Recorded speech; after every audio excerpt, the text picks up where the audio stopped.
Rajesh law centre में आप लोगों का स्वागत है। आज हम लोग चर्चा करेंगे संपूर्ण सीपीसी में संशोधन करने के बारे में प्रमुख प्रावधान कहाँ कहाँ है, क्योंकि यहां से मेंस में क्वेश्चन पीसीएसजे में पूछा जा चुका है। मेंस में ये क्वेश्चन पूछा जा चुका है कि सिविल प्रक्रिया संहिता के अंतर्गत संशोधन किए जाने से संबंधित सुसंगत प्रावधानों का उल्लेख करें।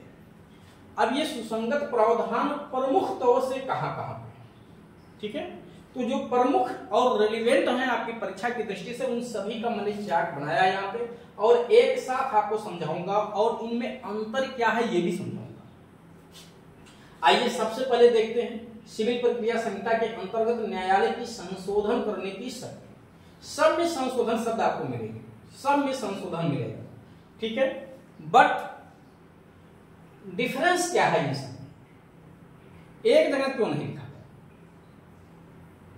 तो एक एक करके धाराओं में कहां कहां प्रावधान है, प्रमुख प्रावधान 151, 152, 153, 153 का 151 यद्यपि स्पष्ट तौर से संशोधन शब्द नहीं लिखा है, but inherent power of the all civil courts में ये जो है पॉइंट्स यानी अमेंडमेंट जो इंक्लूड है। उसके बाद 152, 153, 153A यानी 4 प्रमुख धाराएं हैं और सब सीरियल से 151, 152, 153, 153। उसके बाद आदेश में आ जाते हैं। आदेश में हमें दो जगह मिलेगा, आदेश 6 नियम 17 एवं 18, आदेश 6 नियम 17 एवं 18, आदेश 14 नियम 5, आदेश 6 प्लीडिंग से जुड़ा हुआ है, आदेश 14 जो है विवादकों की विवेचना से जुड़ा हुआ है, स्थिरीकरण सेटलमेंट ऑफ इश्यूज, ऑर्डर 14। तो ऑर्डर 14 का रूल 5, ऑर्डर 6 का रूल 17 मेन है, ठीक है, 18 सहायक है उसी के लिए। तो ये दो पार्ट्स में मैंने इसको बांटा है। सिविल प्रक्रिया संहिता के अंतर्गत संशोधन करने की जो न्यायालय को शक्तियां प्राप्त हैं प्रमुख तौर से वो दो पार्ट्स में मैंने डिवाइड कर दिया, एक धाराओं में और एक आदेश में। धाराओं में 4 धाराएं हैं, 151, 152, 153, 153 का। आदेश में आदेश 6 नियम 17 एवं 18, आदेश 14 नियम 5, ठीक है। अब एक एक करके हम आपको इसमें समझाते हैं। हाँ, एक चीज मैं आप लोगों को जरूर बता दूं कि हमारे यहाँ ऑनलाइन और ऑफलाइन दोनों ही तरह की सुविधाएं क्लास के लिए उपलब्ध हैं, चाहे पीसीएसजे हो, एपीओ हो या एसडीएस हो। अगर किसी बच्चे को कोई क्लास ज्वाइन करना है तो आप इस दिए गए नंबर पे संपर्क करके अपनी सुविधानुसार क्लास ज्वाइन कर सकते हैं। साथ ही साथ जो है अगर कोई लीगल इंफॉर्मेशन लेना है किसी भी टॉपिक पे तो उसके लिए भी आप इस नंबर पे संपर्क कर सकते हैं। सबसे पहले देखिए इनहेरेंट पावर है 151, inherent power of all civil courts, inherent power of criminal courts under section 482 CrPC. CrPC की धारा 482 में भी अंतर्निहित शक्ति का प्रावधान किया गया है, सीपीसी की धारा 151 में भी अंतर्निहित शक्ति का प्रावधान किया गया है। बट सीआरपीसी में जो प्रावधान किया गया है वो आपराधिक मामलों के लिए है, सीपीसी की धारा 151 में जो प्रावधान किया गया है वो केवल सिविल मामलों के लिए किया गया है। अंतर क्या है? एक अंतर तो यह हो गया कि वो आपराधिक मामलों में लागू होती है, सिविल मामलों में लागू होती है, बट ये कोई मटेरियल अंतर नहीं है, ये केवल फैक्चुअल डिफरेंस है। जो प्रमुख अंतर है वो ये है कि सीआरपीसी की धारा 482 में जो इनहेरेंट पावर हाई कोर्ट को दिया गया है, ठीक है, 482 में जो पावर है ये केवल और केवल हाई कोर्ट को मिला, ओनली हाई कोर्ट। बट जो सीपीसी में इनहेरेंट पावर दिया गया है ये सभी सिविल न्यायालयों को मिला हुआ है, सभी सिविल न्यायालयों को मिला हुआ है। दूसरा अंतर क्या है कि आप जब सीआरपीसी पढ़ेंगे तो वहां पे इनहेरेंट पावर 3 प्रयोजन के लिए दिया गया है। कितने प्रयोजन के लिए? 3 प्रयोजन के लिए दिया गया है। एक है किसी सिविल किसी आदेश को प्रभावी करने के लिए, न्यायालय के किसी आदेश का के दुरुपयोग को निवारित करने के लिए, और एक है न्याय के उद्देश्य की प्राप्ति के लिए। सीपीसी में जब हम आएंगे तो सीपीसी में एक कम हो जाता है। सीपीसी में किसी आदेश को प्रभावी करने वाला प्रावधान खत्म हो गया है, वहां केवल लिखा है न्यायालय के किसी आदेश के दुरुपयोग को निवारित करना और न्याय के उद्देश्य की प्राप्ति के लिए। तो सिविल प्रक्रिया संहिता की धारा 151 के अंतर्गत अंतर्निहित शक्तियां केवल 2 पर्पज के लिए दी गई हैं, एक न्याय की प्राप्ति के लिए और दूसरा किसी न्यायालय के आदेश के दुरुपयोग का निवारण करना। जबकि सीआरपीसी में 3 पर्पज है, सेम दोनों ये और एक किसी आदेश को प्रभावी करना। तो और एक अंतर आपको और दिखेगा, अंतर तो नहीं है बट महत्वपूर्ण पॉइंट है दोनों पे, ठीक है। यो यहाँ पे महत्वपूर्ण पॉइंट ये है एक केस ला है, वहां पे तो केस बहुत सारे हैं। 482 में FIR कोचिंग करवाना है, स्टे करवाना है, सब जहां कोई रिलीफ किसी जगह ना मिले आप 482 में चले जाइए। यहाँ तक कि 482 में बेल एप्लीकेशन भी लोग फाइल करते थे उत्तर प्रदेश में, जब एंटीसिपेटरी बेल का प्रावधान 439 में सस्पेंड किया गया था। तो अंतर्निहित शक्तियां 482 और 151 CPC। 151 CPC में जो इनहेरेंट पावर आता है ऑल सिविल कोर्ट्स का बात की गई है, इस पे एक महत्वपूर्ण केस है सेठ हीरालाल बनाम वो मनोहर लाल बनाम सेठ हीरालाल के केस में सुप्रीम कोर्ट ने साफ साफ कहा कि इनहेरेंट शक्तियां धारा 151 से सिविल कोर्टों को नहीं दी गई, बल्कि सिविल कोर्टों में ये इनहेरेंट शक्तियां निहित हैं। इस बात का केवल 151 डिक्लेरेशन करती है, एक घोषणा मात्र करती है। यानी 151 को हटा भी दें तो भी उसके इनहेरेंट शक्तियों पे कोई फर्क नहीं पड़ेगा, क्योंकि ये सिविल न्यायालय होने के नाते न्यायालय में ये शक्ति अंतर्निहित है, ये कहीं से देने की जरूरत नहीं है, बल्कि ये शक्ति सिविल न्यायालयों में अंतर्निहित है। इसकी घोषणा धारा 151 करती है कि ये शक्ति कोर्ट को मिली हुई है, कोर्ट को, ना कि वो देती है। अगर देती तो हटा देने पे ले देती, लेकिन देने का बात निर्धारित देती नहीं है, शक्ति प्रदत्त नहीं करती है, बल्कि शक्ति उसमें निहित है, इसकी मात्र घोषणा करती है। ठीक, ऐसे ही आप लोगों ने एक जो पढ़ा होगा एम नागराज का केस मूल अधिकार को लेकर के, जिसमें सुप्रीम कोर्ट ने कहा कि मूल अधिकार राज्य द्वारा दिया गया कोई दान नहीं है, बल्कि ये हर व्यक्ति में मूल अधिकार निहित है। एम नागराज की केस। चलिए, तो ये इनहेरेंट पावर न्याय के उद्देश्य की प्राप्ति के लिए जब है, तो कहीं भी कभी भी अगर लगता है कोर्ट को कि इनजस्टिस हो रहा है, तो 151 में अगर पार्टी जाती है और कोर्ट से न्याय की मांग करती है, तो कोर्ट कुछ भी कर सकता है, संशोधन भी कर सकता है किसी प्रोविजन में। हाँ, बट एक ही ध्यान रखना, ये जो संशोधन करने की पावर दी गई है या जो इनहेरेंट शक्तियों की पावर है, इस पावर का दुरुपयोग नहीं होना चाहिए। स्पष्ट प्रावधान अगर कहीं लिखा हुआ तो उसके खिलाफ आप नहीं जा सकते। अगर कहीं एम्बिग्यूटी है, संदेह है, वहां आप इनहेरेंट शक्तियों का प्रयोग करके उसे सुधारा जा सकता है। चलिए, तो यहां से भी संशोधन करने की पावर कोर्ट को है। उसके बाद 152 में जो संशोधन करने की पावर है, ये सीमित है, केवल कोई गणितीय, लिपिकीय या आकस्मिक गलती हुई है। कैसी गलती हुई है? कोई आकस्मिक गलती हो गई है, लिपिकीय गलती हो गई है, गणितीय गलती हो गई। नाम लिखना था महेश, नाम लिख उठा सुरेश, तो महेश की जगह अगर सुरेश लिख उठा ऑर्डर की कॉपी पे या फाइल में कहीं भी, तो कोर्ट इसको सही कर सकती है, मात्र क्लर्कियल गलती।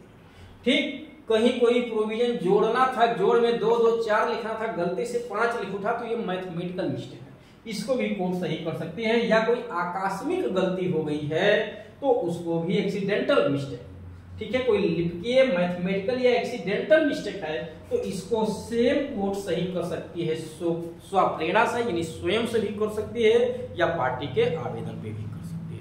यानी संशोधन कराने के लिए गणितीय, लिपिकीय या आकस्मिक मिस्टेक को सही कराने के लिए कोर्ट में आवेदन करना मैंडेटरी नहीं है, कोर्ट को खुद पता चल जाने पे वो सही कर सकती है। बट व्यवहार में ऐसा कम होता है, यहाँ चक्कर लगाना पड़ता है कोर्ट का बार-बार, तब जाके सही हो पाता। और अगर वो जज साहब कहीं बदल गए, ट्रांसफर हो गए, तब तो समझिए सब बंटा धारा है, फिर दूसरा कोर्ट संशोधन करता नहीं है, समझिएगा, बहुत समस्या आती है। तो 152 भी आपने देख लिया, ये सीमित संशोधन है, कोई लिपिकीय, गणितीय या आकस्मिक गलती हुई है, उसी को संशोधन करने की पावर है। 153 जो है ना, ये बहुत वाइडर है, इसमें लिखा हुआ है संशोधन करने की न्यायालय की साधारण शक्ति, जनरल पावर दिया गया है 153। और ये 153 की जो पावर है, ये किसी भी स्टेज पे है, किसी भी एनी टाइम लिखा हुआ है। इसका मतलब एनी टाइम का मतलब कि before the judgment, before the pronounce of the judgment, निर्णय सुनाए जाने से पहले, ठीक है। वाद में कोई गलती या लोप हो गई, पूरे सूट की बात कर रहा है, कोई पर्टिकुलर पॉइंट की बात नहीं कर रहा, पूरे सूट में, पूरे वाद में कहीं भी कोई गलती या संशोधन हो गया, गलती या त्रुटि हुई है, तो किसी भी समय वो कोर्ट उसे सही कर सकती है, क्योंकि ये जनरल पावर कोर्ट की है सेक्शन 153। इसी तरह से एक संशोधन करने की पावर आदेश 6 नियम 17 में है, लेकिन आदेश 6 नियम 17 में जो संशोधन करने की पावर है ये केवल और केवल प्लीडिंग में है, अभिवचन में संशोधन करने की पावर है यहाँ। और यहाँ आदेश 14 नियम 5 में जो संशोधन करने की पावर है ये केवल विवादकों में संशोधन करने की पावर, पूरे केस में संशोधन करने की पावर ये आर्डर 14 नहीं देती है। आदेश 14 नियम 5 केवल जो विवादक पॉइंट है, यानी पक्षकारों के मध्य क्या क्या विवाद है, उन विवादों को कोर्ट जो है राइट डाउन करती है ना, नोट करती है। 2 पॉइंट 3 पॉइंट 4 पॉइंट जो भी विवादक, उन्हीं विवादकों में अगर कोई गलती हुई है तो उसको सही करने की पावर कोर्ट को आदेश 14 नियम 5 में दिया गया है। और प्लीडिंग में जो प्लीडिंग की गई है प्लेंट और डब्ल्यूएस में, प्लेंट और डब्ल्यूएस की ड्राफ्टिंग में अगर कहीं कोई गलती हो गई है तो उसमें अगर हमें संशोधन करवाना है, ठीक है, प्लेंट मैंने कोर्ट में दाखिल किया, उसमें कुछ गलती हो गई, हमको सही कराना है, तो हम आदेश 6 नियम 17 का एप्लीकेशन देते हैं। ये बहुत व्यवहारिक प्रोविजन है, ध्यान रखिएगा, बहुत व्यवहार में ये बहुत यूजफुल है। इसको हर अधिवक्ता आदेश 6 नियम 17 जानता है। ध्यान रखना, आपसे अगर इंटरव्यू वगैरह में क्वेश्चन होगा तो ज्यादा यही पूछा जाएगा, या कोई अधिवक्ता ऐसे भी क्वेश्चन पूछता तो यही ज्यादा पूछेगा। परीक्षा में भी ये ज्यादा पूछा जाता है क्योंकि ये बहुत व्यवहारिक है। प्लीडिंग में संशोधन, प्लीडिंग ड्राफ्ट करते समय चाहे प्लेंट हो या डब्ल्यूएस हो, गलती हो जाती है तो उसमें संशोधन करवाना है तो हमको इस प्रोविजन के तहत जाना होगा। लेकिन ये सीमित है, यहाँ कहा गया है ट्रायल प्रारंभ होने से पहले आना होगा। अगर ट्रायल प्रारंभ हो गया उस मामले में तो फिर आपको विशेष रीजन बताना पड़ेगा कि आप शुरू में क्यों नहीं आए, और अगर विशेष रीजन नहीं बता पाए तो फिर आदेश 6 के तहत आपका एप्लीकेशन एक्सेप्ट नहीं होगा संशोधन करने का। तो अगर यहाँ नहीं एक्सेप्ट होगा तो हम 153 में चले आएंगे, क्योंकि यहाँ किसी भी समय संशोधन करा सकते हैं। और ये वाद में है, वाद के अंतर्गत प्लेंट और डब्ल्यूएस इंक्लूड है, तो पूरा प्लेंट डब्ल्यूएस तो वाद का ही तो पार्ट है। तो अगर यहां से संशोधन, क्योंकि ये सीमित दायरा है, ट्रायल शुरू होने से पहले संशोधन कराना होता है, अगर लेट हो गया तो हमको विशेष रीजन बताना पड़ेगा, नहीं बता पाएंगे तो हमारा आवेदन खारिज हो जाएगा, संशोधन करने की हमको छूट नहीं मिलेगी।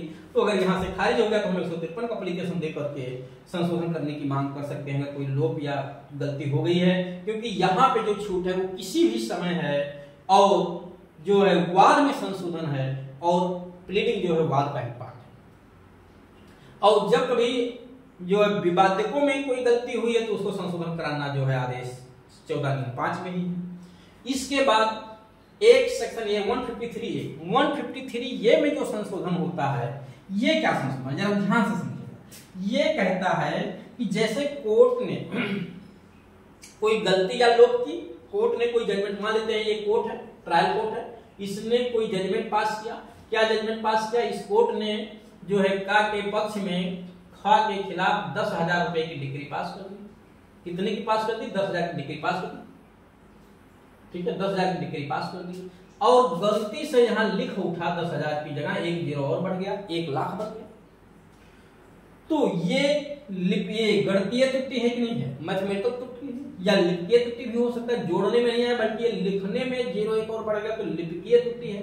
152 के तहत ये सेम ट्रायल कोर्ट सही कर सकता है कि नहीं कर सकता, बट ट्रायल कोर्ट ने भी सही नहीं किया, उसको पता नहीं चल पाया और इसकी फाइल हो गई अपील। क्या फाइल हो गई? अपील फाइल हो गई ऊपर के कोर्ट में। और अपीलियट कोर्ट ने क्या किया? इस अपील को खारिज कर दिया। कहां? आदेश 41 नियम 11, आदेश 41 नियम 11 की चाहे उपधारा 1 हो या उपधारा 2, उपनियम 1 हो या उपनियम 2, वहां खारिज हो गया। अपील संक्षिप्त खारिज कहां होता है? 2 जगह खारिज होने का प्रावधान है, आदेश 41 नियम 11 के उपनियम 1 उपनियम 2 और आदेश 17 नियम 1। अगर अपील खारिज हो गया, वो आदेश 41 का नियम 17 1, अगर अपील संक्षिप्त यहाँ खारिज हो गया तो खारिज यहाँ कोर्ट में आया, कोर्ट ने इस 1 लाख पे कोई त्रुटि देखी ही नहीं, इसने 1 लाख को सही मानते हुए यहाँ पहले खारिज कर दिया कि अपील सुनने लायक नहीं है, चाहे जिस कारण से खारिज हुआ, चाहे पार्टी हाजिर नहीं हुई इसलिए, या पार्टी को सुनने के पश्चात आदेश 41 नियम 17 उपनियम 1 के तहत खारिज किया। खारिज करने के बाद कोर्ट ने क्या किया? भेज दिया नीचे के कोर्ट को। अब नीचे के कोर्ट एग्जीक्यूट कराएगा, तो नीचे के कोर्ट ने तो 10,000 का पास किया था, गलती से 1 लाख लिखा था, 0 बढ़ गया था।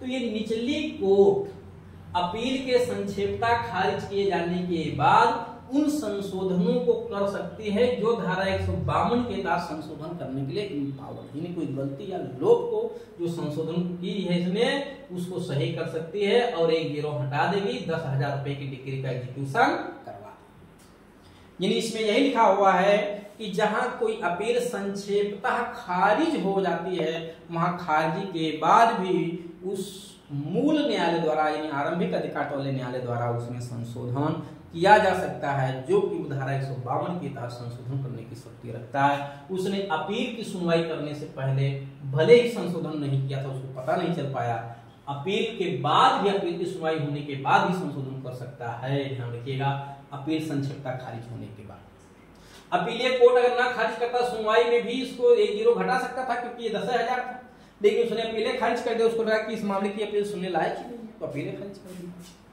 तो क्लियर हो गया। इनहेरेंट पावर के नाम पे कभी भी संशोधन कर सकती है कोर्ट। लिखिए गणितीय या आकस्मिक कोई गलती हो गई है तो इसको सेम कोर्ट संशोधन कर सकती है। ध्यान रखना, सेम कोर्ट अपने ही जजमेंट में संशोधन कर सकती है।